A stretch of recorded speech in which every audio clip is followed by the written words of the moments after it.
نحمده ونصلي على رسوله الكريم أما بعد. قال الله تبارك وتعالى في القرآن المجيد: أعوذ بالله من الشيطان الرجيم. بسم الله الرحمن الرحيم. قل إن كنتم تحبون الله فاتبعوني يحببكم الله ويغفر لكم. وقال الله تبارك وتعالى في موضع آخر: لقد كان لكم في رسول الله أسوة حسنة لمن كان يرجو الله واليوم الآخر وذكر الله كثيرا. صدق الله العظيم. بزرگوں اور پیارے بھائیوں، اللہ تبارک و تعالیٰ کا بڑا کرم اور بڑا احسان ہے کہ ہم سب کو ایمان کی دولت سے نوازا ہے. مرتے دم تک اللہ رب العزت ہمارے ایمان عقائد کی حفاظت فرما، ایمان والی اعمال صالحہ والی بہترین زندگی اور ایمان والی اپنی رضامندی والی قابل رشک موت وقت آنے پر نصیب فرما. دنیا میں ہر وہ آدمی جو اپنے آپ کو مسلمان کہتا ہے یا مسلمان سمجھتا ہے، اپنے آپ کو مسلمان کہنے والے اور سمجھنے والے ہر آدمی کا یہ دعویٰ ہوتا ہے کہ مجھے نبی کریم صلی اللہ علیہ وسلم کے ساتھ محبت ہے. اور ظاہری بات ہے، ایمان کے کامل ہونے کے لیے، مکمل ہونے کے لیے حضور سے محبت کا ہونا ضروری ہے. حضور سے محبت نہیں تو اس کا ایمان نہیں. تو ہر آدمی یہ سوچتا ہے، یہ سمجھتا ہے کہ مجھے حضور سے محبت ہے صلی اللہ علیہ وسلم. لیکن ہر چیز کی ایک نشانی ہوتی ہے. محبت ہے تو علماء کرام نے اس کی کچھ نشانیاں بتائی، کچھ علامتیں بتائی کہ اگر یہ چیزیں آپ کے اندر پائی جاتی ہیں تو سمجھو تم کو محبت ہے، اور اگر یہ چیزیں نہیں پائی جاتی تو اپنے ایمان کی فکر کرو، آپ کی محبت کا دعویٰ جھوٹا ہے. کچھ وہ نشانیاں جن سے آدمی طے کر سکتا ہے، نکی کر سکتا ہے کہ مجھے محبت ہے یا نہیں، وہ آج بیان کرنی ہے. کچھ آئندہ جمعہ سنیں گے انشاءاللہ. اور یہ جو باتیں آئے گی، ہر آدمی اپنے بارے میں سوچے کہ میرے اندر ہے کہ نہیں ہے. تو الحمدللہ، نہیں ہے تو فکر کر ان چیزوں کو پیدا کر.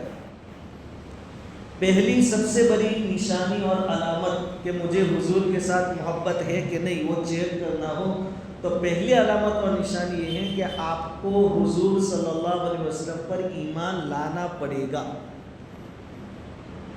حضور صلی اللہ علیہ وسلم کو اللہ کے نبی اور اللہ کے رسول ماننا پڑے گا. جیسے ایک اللہ ہونے کی ہم گواہی دیتے ہیں، حضور اللہ کے نبی اور رسول ہے، اس بات کی گواہی دینی پڑے گی. آج دنیا میں کئی اسکالر جو باسر دیتے ہیں، بیانات کرتے ہیں، اسی طرح کئی بڑے بڑے شاعر، کئی ڈاکٹر، کئی انجینئر، فلسفر جو بڑے سمجھے جاتے ہیں، وہ حضور صلی اللہ علیہ وسلم کی تعریف کرتے ہیں، حضور کی تعریف میں قصیدے پڑھتے ہیں، بلکہ اشعار کہتے ہیں حضور کی شان میں، آپ کے کمالات اور خوبیوں کو بیان کرتے ہیں، لیکن وہ حضور پر ایمان نہیں رکھتے. تو صرف کمالات بیان کر دینے سے، حضور کی شان میں اشعار کہہ دینے سے آخرت میں جنت نہیں ملے گی. آپ کو حضور کو اللہ کا آخری نبی اور رسول ماننا پڑے گا. ماضی قریب میں، یعنی قریب کے گزرے ہوئے زمانے میں، ہماری جمعیت علماء ہند جب قومی ایکتا کے نام سے پروگرام کرتی تھی تو ایک آچاریہ آتے تھے، آپ نے دیکھے ہوں گے، بڑی مونچھیں اور داڑھی والا، اور بڑے شاندار انداز میں نظم پڑھتا تھا. اور اس کے کلمات ہوتے تھے نبی جتنے تمہارے ہیں نبی اتنے ہمارے ہیں، اور ہماری قوم بہت تالیاں بجا بجا کر ان کی حوصلہ افزائی کرتی تھی۔ لیکن آج وہی بدھا اپنی زبان سے زہر اگل رہا حضور کے خلاف، مسلمانوں کے خلاف، تو اس نے جو نعتیں پڑھی، نظم پڑھی، وہ کچھ فائدہ نہیں دے گی۔ پہلی شرط ایمان لانا، وہ نہیں ہے۔ تو ہم چیک کریں، اور الحمدللہ ہم کلمہ توحید پڑھتے ہیں، حضور کو اللہ کا نبی اور رسول مانتے ہیں، بلکہ آخری نبی اور آخری رسول ماننا ضروری ہے۔ خدا نہ کرے کوئی ابھی دعویٰ کرے کہ میں نبی ہوں، اور آپ نے انٹرسٹ لیا کہ چلو چیک کریں ہے کہ نہیں نبی، تو علماء فرماتے ہیں کہ چیک کرنے والا آدمی یا کوئی اس سے دلیل مانگے کہ تو نبی ہے، اس کی کوئی دلیل دے، وہ دلیل مانگنے والا آدمی کافر ہو جائے گا، کیونکہ جب قرآن نے کہہ دیا کہ انا خاتم النبیین، میں نبیوں کے سلسلے کو ختم کرنے والا ہوں، اب کوئی نیا نبی آنے والا نہیں ہے، پھر آپ کو دلیل مانگنے کی کیا ضرورت تھی؟ آپ کو فوراً بولنا تھا تو جھوٹا آدمی۔ یہ بات اس لیے کہہ رہا ہوں کہ ہم موبائل میں بیانات وغیرہ سنتے ہیں، چھوٹی چھوٹی کلپیں، ہم تو اس کو دینی باتیں سمجھ کر سنتے ہیں، لیکن آج کل قادیانی لوگ ہیں، مرزائی لوگ ہیں، ان کے کلپس اگر آپ کے سننے میں آ گئے تو آپ کو معلوم ہوگا کہ قادیانی نے نبی ہونے کا دعویٰ کیا تھا۔ اللہ نہ کرے اگر آپ ان کی باتوں میں آگے بڑھ گئے اور کبھی حضور کے بارے میں شک میں پڑ گئے، مرزا غلام محمد قادیانی کی کوئی بات آپ کو پسند آ گئی، تو پھر آپ کا ایمان ختم ہو جائے گا۔ اس لیے محبت ہے کہ نہیں، اس کا تھرمومیٹر، اس کا چیک کرنے کا طریقہ یہ کہ آپ کا حضور پر ایمان ہے کہ نہیں، اور ایمان کس ٹائپ کا ہونا چاہیے کہ حضور اللہ تعالیٰ کے آخری نبی اور آخری رسول ہے، اب کوئی نبی نئے اور کوئی نئے رسول آنے والے نہیں ہیں۔ ہاں، حضرت عیسیٰ علیہ السلام قیامت سے پہلے آنے والے ہیں، لیکن ہم جانتے ہیں کہ وہ نئے نہیں ہیں، وہ پہلے آ کر گئے ہیں، اس لیے نئے نہیں ہیں، یہاں نئے کی بات ہے۔ تو پہلی نشانی کہ حضور سے محبت ہے کہ نہیں، یہ ہے کہ ہم حضور پر ایمان لائیں۔ دوسری نشانی کہ ہمیں حضور صلی اللہ علیہ وسلم سے محبت ہے کہ نہیں، وہ چیک کرنا ہو تو ہم یہ دیکھ لیں کہ ہم حضور کی کتنی اتباع کرتے ہیں، آپ کے نقش قدم پر کتنے چلتے ہیں، سیدھی زبان میں کہیں تو آپ کے کتنے طریقوں کو ہم فالو کرتے ہیں، حضور نے جو طریقے بتائے اس کے مطابق ہم کتنے چلتے ہیں۔ اگر حضور کے طریقوں کے مطابق چلتے ہیں تو اللہ کا شکر ادا کریں، ہم مومن ہیں اور ہمیں حضور سے محبت ہے۔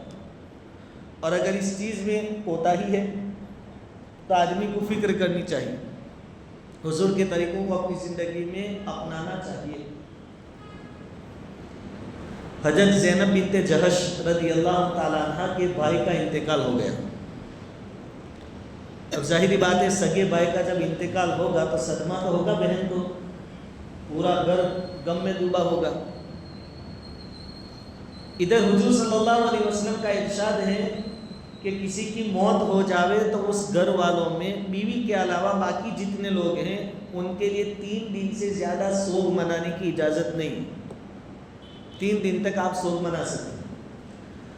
زینب بنت جہش رضی اللہ تعالیٰ عنہ کے بھائی کا انتقال ہوا، 3 دن ہوئے، چوتھے دن کچھ عورتیں تعزیت کے لیے آئی، حضرت زینب بنت جہش رضی اللہ تعالیٰ عنہ نے خوشبو منگائی اور سب عورتوں کے سامنے خوشبو لگائی، کپڑوں پر، جسم پر، اور پھر ان عورتوں سے کہا کہ اس وقت مجھے خوشبو لگانے کی کوئی ضرورت تو نہیں تھی، لیکن چونکہ حضور صلی اللہ علیہ وسلم کا ارشاد تھا کہ بیوی کے علاوہ کسی اور کے لیے کسی کے مرنے پر 3 دن سے زیادہ سوگ منانے کی اجازت نہیں ہے، میں نے حضور کی اس بات کو پورا کرنے کے لیے خوشبو لگائی۔ ہمارے یہاں کیا ہوتا ہے کہ کوئی آدمی گھر کا مر گیا، پھر پہلی عید آئی، کہا کہ ہم یہ عید نہیں منائیں گے، گھر کا آدمی مر گیا، ایسی کوئی بات نہیں۔ بیوی کو اجازت ہے، صرف بیوی مرنے والے کی، شوہر مر گیا، بیوی کو اجازت ہے کہ وہ 4 مہینے تک سوگ منائے گی، باقی بیٹا ہے، بیٹی ہے، 3 دن تک ٹھیک ہے۔ آپ کے دل میں صدمہ رہے، غم رہے، وہ الگ بات ہے، لیکن کھانا پینا آپ چھوڑ دیں، اچھے کپڑے پہننا چھوڑ دیں اور دوسری باتیں آپ چھوڑ دیں، یہ نہیں، 3 دن تک ٹھیک ہے، پھر تو آپ اپنا روٹین جو ہے وہ اپنا لیں۔ اسی طرح حضرت ام حبیبہ رضی اللہ تعالیٰ عنہ کے والد صاحب کا انتقال ہو گیا. اب باپ کا انتقال ہوا, بیٹی کو صدمہ تو ہوگا. انہوں نے بھی تیسرے دن 3 دن پورے ہونے کے بعد چوتھے دن خوشبو منگائی اور سب عورتوں کے سامنے لگائی اور کہا کہ مجھے ابھی خوشبو لگانے کی کوئی ضرورت نہیں تھی, لیکن میں آپ کو بتانا چاہتی ہوں کہ اللہ کے نبی صلی اللہ علیہ وسلم نے فرمایا تھا کہ صرف بیوی کو حق ہے شوہر کے انتقال کے بعد کہ وہ 4 مہینے تک شوہر منا رہے, 4 مہینے 10 دن. لیکن یہ تو میرے ابا تھے, 3 دن تک اجازت تھی, آج چوتھا دن ہے, اب میں نے خوشبو لگائی. آپ لوگوں کو بتانے کے لیے کہ حضور کا حکم تھا. اگر ہم بھی اپنی زندگی میں ایسے ہی چلتے ہیں کہ بھائی حضور نے شادی کے موقع پر ایسا ایسا کیا ہے یا ایسا ایسا کرنے کو کہا ہے اور ہم ویسا کر رہے ہیں, تو سمجھو ہمیں اللہ کے نبی صلی اللہ علیہ وسلم سے محبت ہے. اور اگر ایسا نہیں کر رہے ہیں, اپنی منمانی کر رہے ہیں, اپنے شوق پورے کر رہے ہیں, اپنے جذبات کے مطابق زندگی گزار رہے ہیں, پھر ہم زبان سے چاہے کتنا بھی کہیں کہ ہمیں حضور سے محبت ہے, لیکن یہ صرف ہمارا دعویٰ ہے, حقیقت نہیں. تو دوسری چیز, دوسری علامت اور نشانی یہ چیک کرنے کی کہ حضور سے ہمیں محبت ہے کہ نہیں, یہ ہے کہ ہم حضور کے نقش قدم پر کتنا چلتے ہیں, اس کو آدمی چیک کرے. 2 نشانیاں ہوئی, پہلی تھی حضور پر ایمان لانا, دوسری حضور کے نقش قدم پر چلنا. تیسری نشانی ہے حضور صلی اللہ علیہ وسلم جو شریعت لے کر آئے ہیں اس شریعت کے مطابق زندگی گزارنا, اس کو فالو کرنا.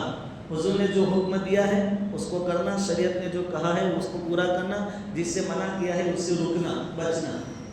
یہ اگر کوئی آدمی اس طرح زندگی گزارتا ہے تو سمجھو اس کو حضور سے محبت ہے اور وہ اپنے دعوے میں سچا ہے.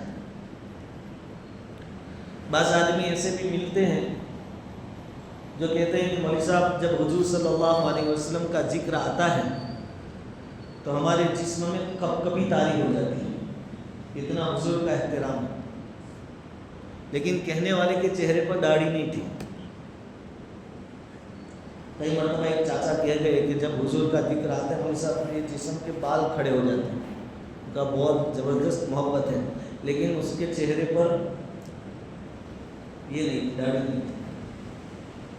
اور بظاہر کوئی مجبوری بھی نہیں تھی داڑھی نہ رکھنے کا, کوئی عذر بھی مجھے تو سمجھ میں. کہنے کا مطلب ہے کسی دعویٰ نہ ہو, اپنی بات پر عمل بھی ہو, اس کے اوپر ہمارے پاس دلیل بھی ہو. حضور کا حکم ہے داڑھی رکھو, اور اس کو ہم سنت کہہ کر چھوٹ جاتے ہیں. سنت نہیں, واجب ہے داڑھی رکھنا, کیونکہ مسلمان ہونے کی نشانی ہے. یہ واجب کے درجے میں, یہ پہچان ہے مسلمان. اگر یہ چیزیں نہیں ہیں تو فکر کر کے اس کو اپناؤ اپنی زندگی. صحابہ کرام کا حال یہ تھا کہ حضور نے جو چیز کی, حضور کہاں پیشاب کے لیے نیچے اترے یہ لوگ وہاں اتر کے نقل کرتے تھے. حضور کہاں مسکرائے یہ لوگ ایسے موقعوں پر مسکراتے تھے کہ بھائی حضور یہاں مسکرائے تھے. حضور کی چال کیسی تھی, صحابہ تو صحابہ تھے, ہمارے علماء بھی اس کی مشق کرتے تھے کہ حضور کیسے چلتے تھے. حدیثوں میں آتا ہے کہ حضور ایسے چلتے تھے جیسے کوئی آدمی ڈھلان پر سے اتر رہا ہو نیچے.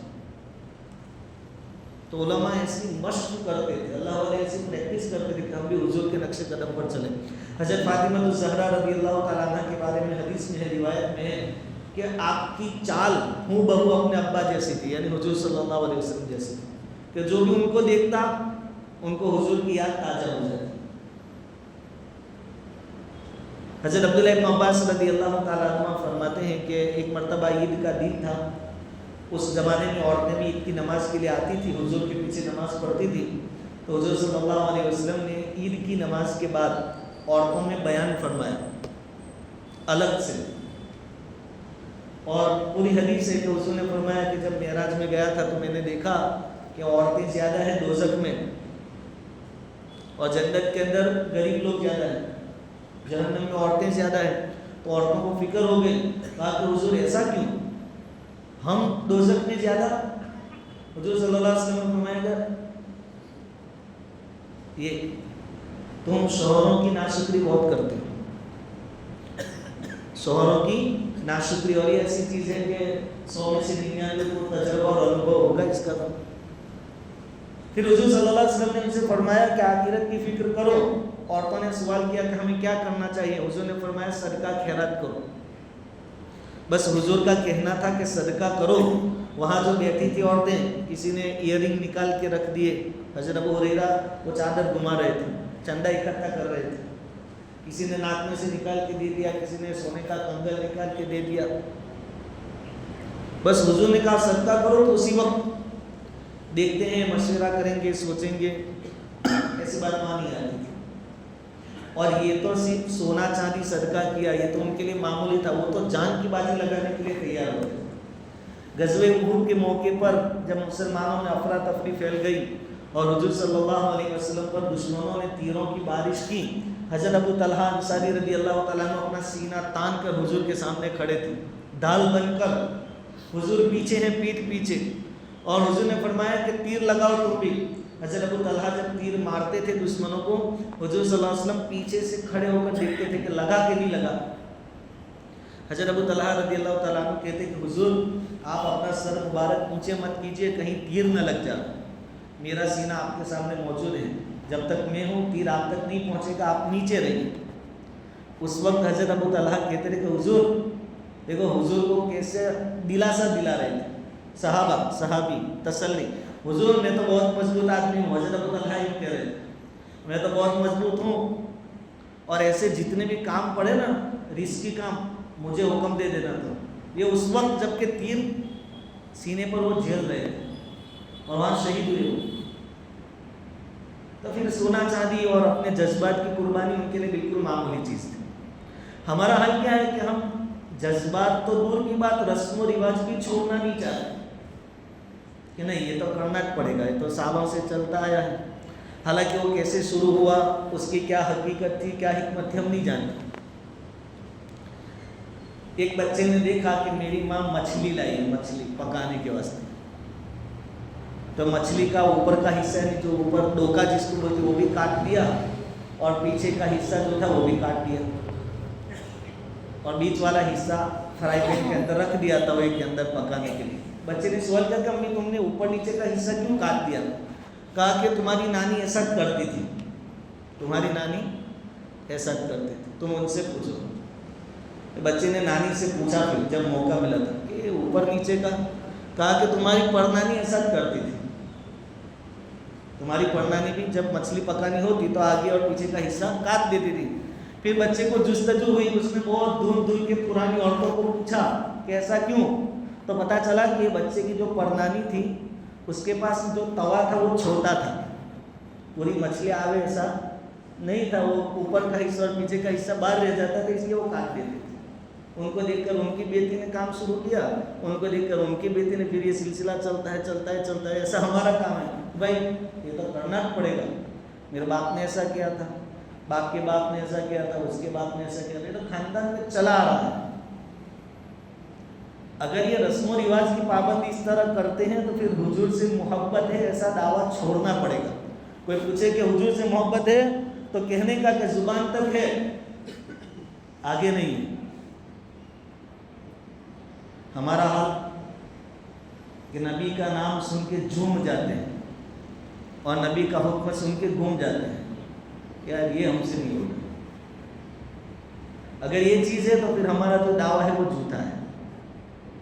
تو تھرمومیٹر چیک کرنا ہے. تو علماء فرماتے ہیں ایک نشانی یہ ہے کہ حضور نے جیسا کیا ویسا ہم کرتے ہیں, اگر ہاں تو محبت ہے, اور اگر نہ تو محبت کا دعویٰ ہے صرف, اور وہ جھوٹا ہے اور اس پر کامیابی ملنے والی نہیں ہے. اللہ رب العزت فرماتے ہیں قُلْ إِن كُنتُمْ تُحِبُّونَ اللَّهَ, کہ سنو اگر تم کو میری محبت چاہیے یعنی اللہ کی, تو آپ نبی جی کہہ دیجئے فَاتَّبِعُونِی, میری اتباع کرو, میرے نقش قدم پر چلو.